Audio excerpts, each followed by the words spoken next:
Hello friends, నేను కిరణ్ కాంత channel నుంచి మాట్లాడుతానండి. ఈరోజు కొత్తిమీర, కరివేపాకు, పుదీనా చట్నీ ఎలా చేసుకోవాలో చెప్తానండి. దానికి కావాల్సిన పదార్థాన్ని ఇవ్వండి. కొత్తిమీర, పుదీనా, కరివేపాకు కడిగేసి పెట్టుకున్నానండి. వాటర్లో 2-3 సార్లు కడగాలి. తర్వాత పచ్చిమిర్చి అండి, చింతపండు, ధనియాల, జీలకర్ర వేపి పెట్టుకున్నానండి. టమాటాలు 3 అండి. స్టవ్ వెలిగించాను, పచ్చిమిర్చి వేసుకుంటున్నానండి. ఉట్టిదే వేపుకోవాలి. ఇదిగోండి ఆయిల్ వేస్తున్నాను. 2 గంటలు వేయాలి ఆయిల్. గట్టి వేపు వినిపించాలి కదా. ఆయిల్ వేస్తున్నానండి. ఇక ఒక గట్టి ఆయిల్ వేసుకుంటున్నాను. కొత్తిమీర, పుదీనా, కరివేపాకు వేపడానికి.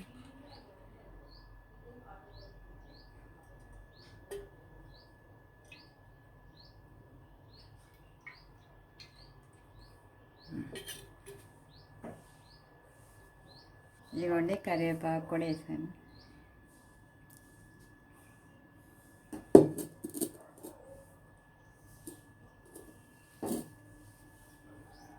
వేస్తున్నానండి కరివేపాకు, పుదీనా. కరివేపాకు, పుదీనా, కొత్తిమీర బాగా వేగే వరకు ఆయిల్లో వేయించుకోవాలండి.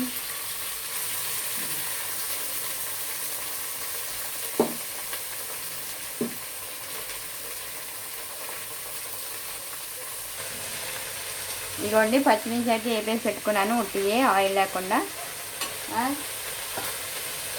ధనియాలు, జీలకర్ర కూడా వేపేసి పొడి పెట్టుకున్నానండి దీంట్లోకి, పచ్చడిలోకి. ఇప్పుడు కొత్తిమీర వేస్తున్నానండి. కొత్తిమీర, కరివేపాకు, పుదీనా బాగా వేగినాక అప్పుడు టమాటాలు వేయాలండి. ఇప్పుడు కొత్తిమీర, పుదీనా, కరివేపాకు బాగా వేగిపోయినాక ఇవో టమాటాలు వేసుకోవాలండి. ఈ టమాటాలు కూడా బాగా మగ్గాలండి.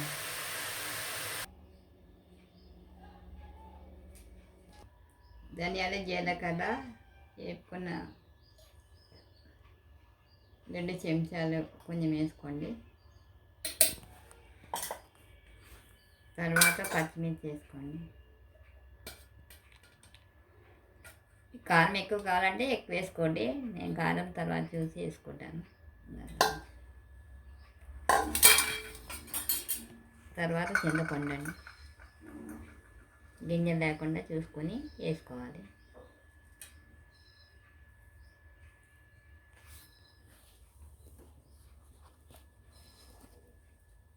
తర్వాత వేపుకున్న కొత్తిమీర, పుదీనా.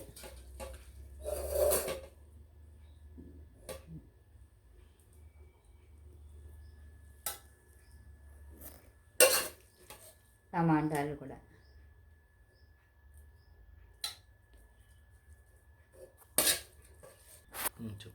ఉప్పు వేసుకుంటున్నాను, సారీ. మిక్సీ చేస్తున్నానండి.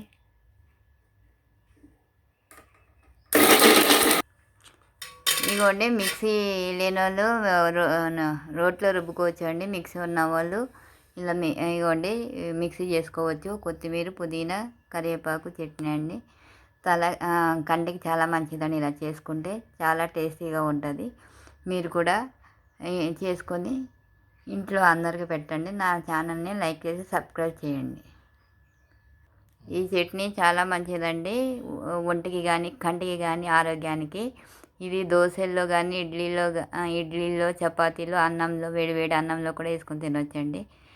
హెల్త్కి చాలా మంచిది. నా ఛానల్ని లైక్ చేసి సబ్స్క్రైబ్ చేయండి.